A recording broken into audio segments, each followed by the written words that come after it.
Good morning, everybody. This is Betsy Wurzel, host of Chatting with Betsy and Passion World Talk Radio. Jeannie White is a producer. It is Saturday, March 14th, St. Patrick's Day, right around the corner. Where is this year going? I don't know, but it's going fast. The topic of my show today is moving forward. You all who have listened to me on Jeannie White's Social Connections and also in Chatting with Betsy have heard my journey with Matt and about my caregiving experience. Well, now I'm moving into a new experience. I call it the new different, and it is moving forward. The topic of my show is moving forward. And I will be bringing this up every once in a while to tell you how I'm doing in moving forward, because this is going to be a new experience for me, and I want to share it with you, the listeners. And if anybody out there who lost a spouse or partner or even parent or child, tell me, how did you move forward? If you'd like to come on my show, PM me and tell me how you moved forward. We could talk about it. I would love to hear your story and your advice. I started to go to a bereavement group from the hospice that Matt was in, and it was canceled due to the coronavirus. So I don't know when it will start again. I just went for the first time a week ago. So that was kind of disappointing. Thankfully, I go for counseling at the senior center. Now, I highly recommend that you check where you live, your senior center, for resources on free counseling. I don't know about outside the United States what there is, but I do know here in the States, your towns should have some kind of senior centers here where I live. So check. They are a great place for referrals and for resources.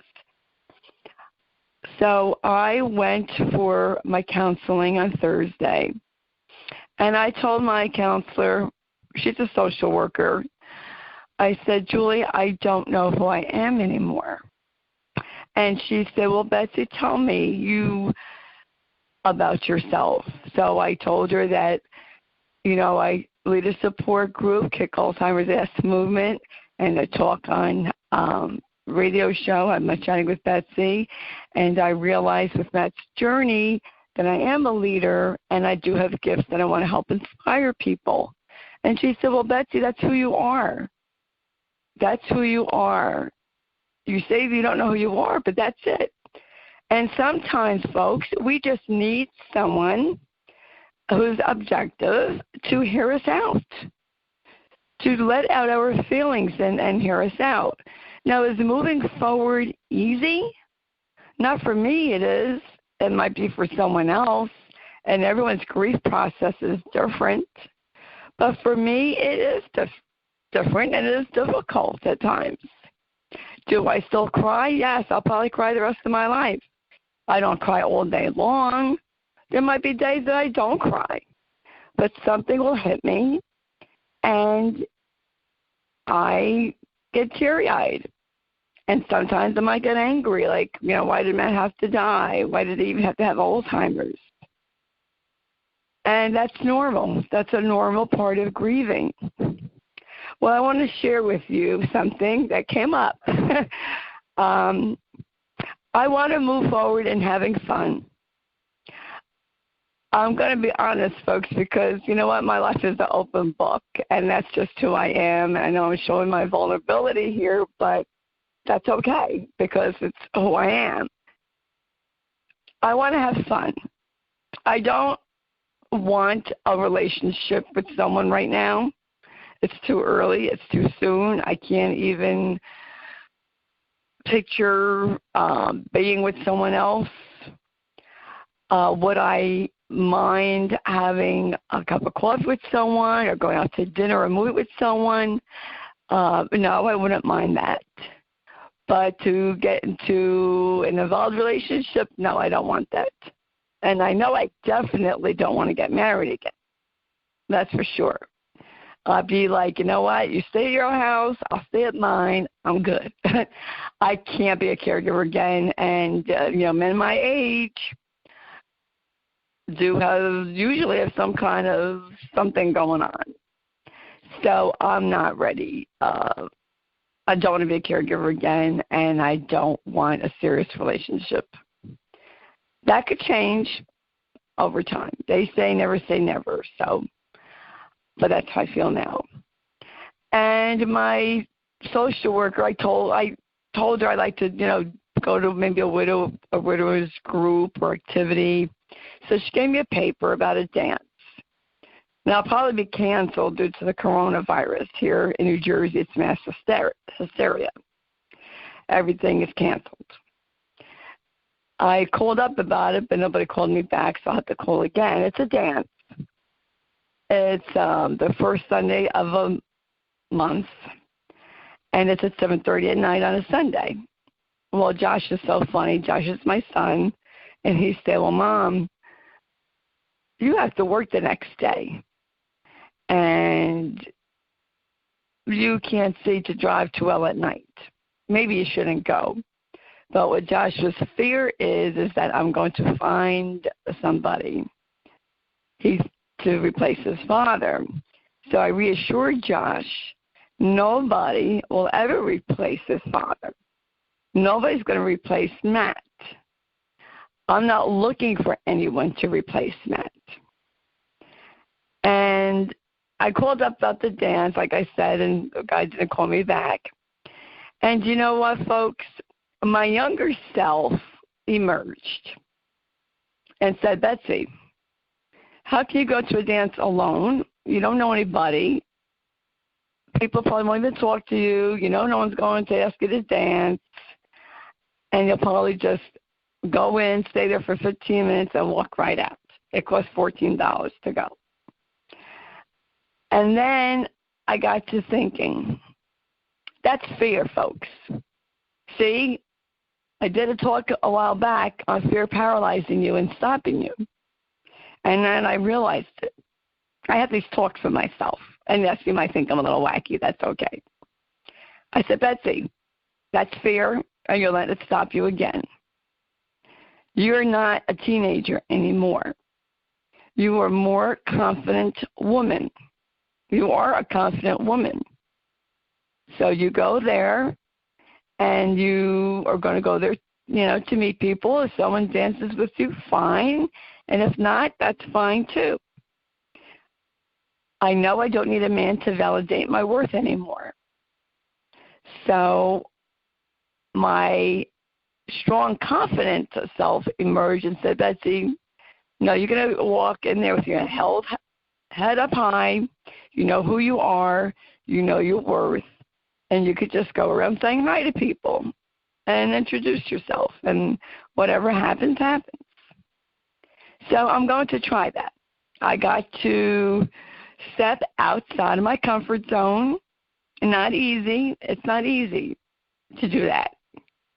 And I am, believe it or not, shy when it comes to social situations. And you all might think, well, Betsy, if you are seen on Facebook and you talk on an internet radio station, people hear you, then how can you be shy walking into a dance? Well, and I do videos occasionally. Because when I do a video, I'm not in front of people.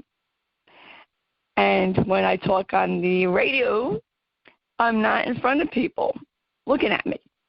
So it's much easier.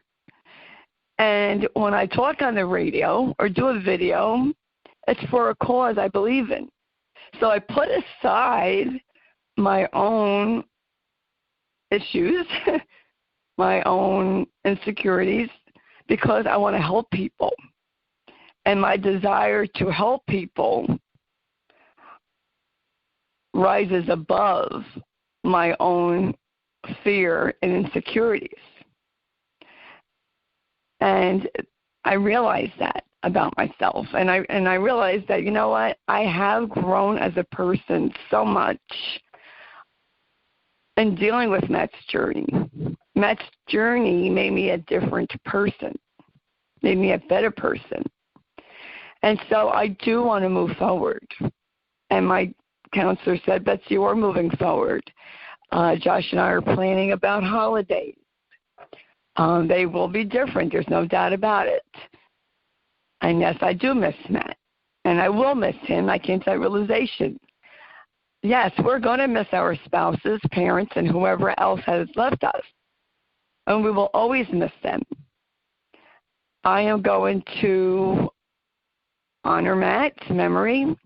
Even if I met somebody, I would still honor Matt's memory because I have to do that. How can you be with someone for so long and not honor them? Unless, of course, you didn't like them. Then that's a different story. But I will always talk about Matt, and I will always honor him. But for a holiday such as Easter, Josh and I already decided that we're going out. I don't feel like cooking any holiday meals this year. I'll go out for Thanksgiving, and I already know, and Josh and I already discussed this, that dealing with that last week of the year is going to be tough. It is going to be a rough week because Matt was dying that week. And yes, it was traumatic. And I can't forget it or get over it. And folks, I have learned there is no getting over this. You get through it the best you can, and you move forward as best as you can at your own rate and your own time. There's no time limit, folks. There's not a set time. I mean, people might set goals for themselves, and that's fine. But I don't have a goal, I have to get over this by next January 1st. No. I will always have a hole in my heart. And that's just the way it is. And I have used Matt's unfortunate hospice experience, and I became proactive about it. Excuse me. Instead of stewing in anger, I turned my anger into a positive. I called up Medicare's Levanta. I complained. I called up the patient representative of the hospital, and I told her how I felt. And she asked if I wanted to do a formal complaint, and I said I already did. And I said, I want you to know that this should never happen to anyone else. Nobody should be treated that way. So, folks, don't worry about how you're going to grieve or move forward or how you will be. You know, this grieving is much different than I thought it would be. It is hard to explain and put it into words, folks, to be honest with you. You know, I could be busy 24/7. I could be busy all day, and I come home. Thankfully, I have Josh, but I don't have Matt. And it's hard not seeing him here. I might get emotional. But that's the truth. And you know, folks, I don't sugarcoat. I didn't sugarcoat Alzheimer's journey, and I'm certainly not going to sugarcoat moving forward and everything that comes with it. And that's why I'm going to share with you and chatting with Betsy my experience of moving forward, because this is a new experience, and I want to share it with you all. And I want you to share your experience with me. We could get ideas. People need to hear our stories because it could help somebody else. You don't know what ripples can be caused by you telling your story and helping somebody else. And yes, eventually I do want to go out in my community to raise awareness, but that's not going to be this year. I could see that. I'm very tired still, folks. I'm exhausted. And all I want to do, to be honest with you, is sleep. I'd rather sleep now than do anything because caregiving just literally psyched the life force out of me. And moving forward, folks, there's nothing wrong when you are at the end of your caregiving journey or even in the middle, because things could change rapidly with our loved ones. There's nothing wrong with thinking ahead about life after caregiving. You have a right to enjoy life after caregiving. And I want to enjoy life after caregiving. I want to live again. I want to have fun again. And there's nothing wrong with that. And if it's meant for me to meet someone down the line, fine. If not, I'm okay with that. And I want to encourage all of you who have lost loved ones. Yes, moving forward is not easy. Take baby steps. Face your fears. What's stopping you from enjoying life? And you know what, folks? Life was meant to be lived. And there's, our spouses who died, some died young. And I feel that Matt would want me to enjoy living life. I would want him to enjoy his life. I told Matt, I used to tell him it all the time, I will find you a wife. If I know I'm dying, I'm going to find you a wife. I want you to be happy. I want you to have somebody. And the fact that I knew he can't take care of himself and he needed someone to take care of him. So I know he needed a wife if I should have went first. And you know what, folks? It's okay to cry. It's okay to feel sad. These are feelings of grief. And just validate your feelings, because I'm going to tell you something. And I learned this in a grieving seminar. Actually, I knew it before, but the grieving seminar confirmed it. When you hold back your grief and you hold back your feelings, you're going to make yourself sick, and it's going to bite you right in your butt. Don't hold back your feelings of grief. And I did a show maybe last month or maybe in January called We Don't Need Your Permission to Grieve. You don't need anyone's permission to grieve. And you know what, folks? You don't need anyone's permission to go live your life and move forward. And people might think, oh, well, people might judge me. They might say it's too soon. My children might give me a hard time. My stepchildren might give me a hard time. What will people in church think? What will people here think? You know what? It's none of your business what people think. Were they there when you watched your loved one deteriorate and die? Now, I know that might sound harsh, folks. So like I said, I say it like it is. Were they there when you shed tears for how many years your loved one had dementia? I caregived for my husband for 10 years. I did my mourning before, and yes, it's a different type of mourning and grieving before when you see them lose their skills, and it's a different type of mourning and grieving after they're gone. And if people want to judge me because I want to go to a dance after Matt's only been gone, let's see, April, it'd be 3 months, then let them judge me. I don't care. I really don't care what people think. If I wanted to have a boyfriend, that's my business. That's no one else's business. If I met someone and wanted to have a relationship, that's not anyone's business.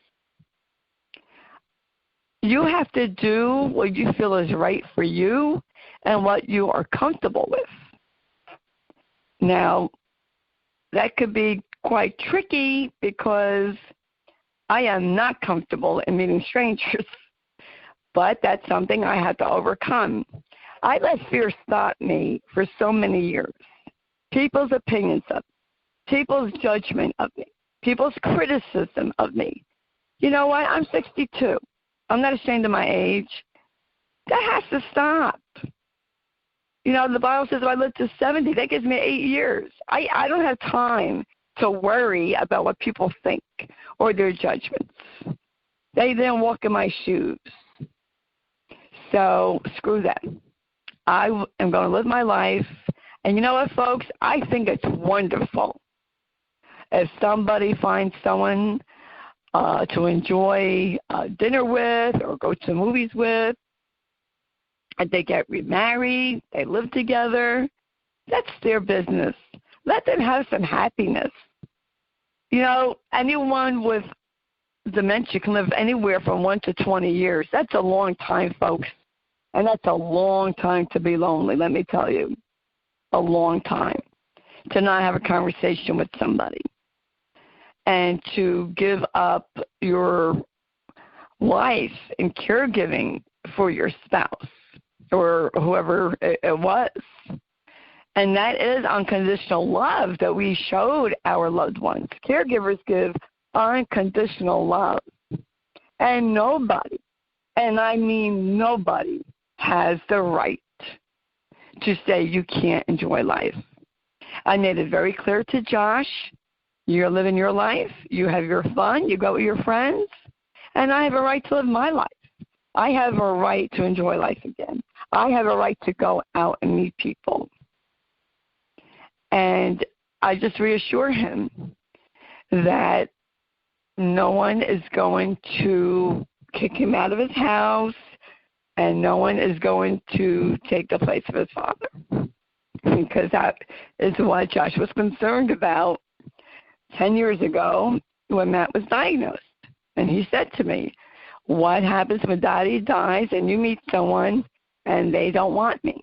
And I said, Josh, we are a package deal. And if they don't like you, they don't belong in my life. I don't need someone that bad. They would have to accept you. And if they didn't, then it's goodbye.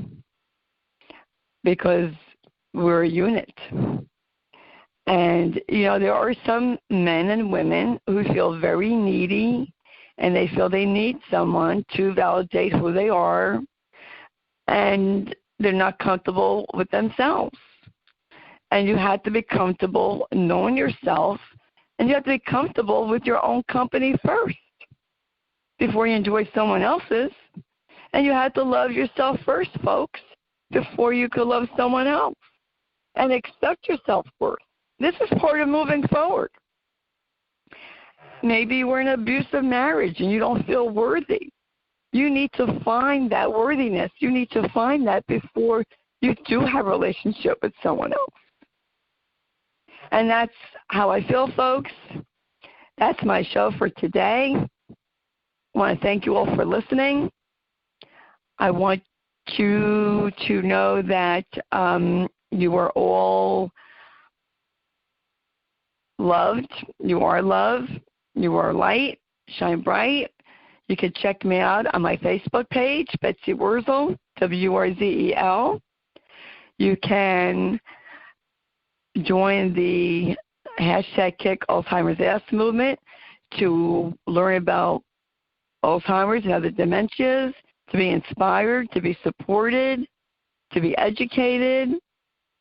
We accept all dementias, all walks of life. Please feel free to check that out.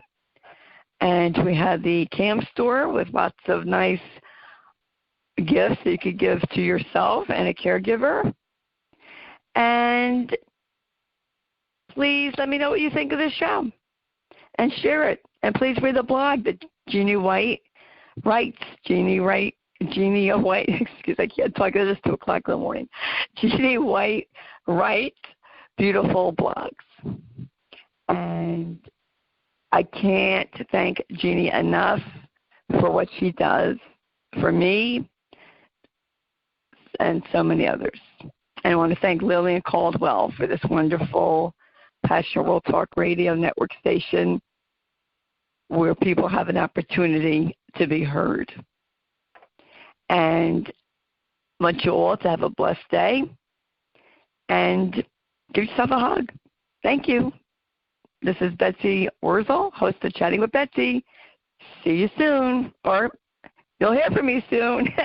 I'm going to do an interview with Josh either today or tomorrow. He wants to talk about life after caregiving. So stay tuned, folks. Bye-bye.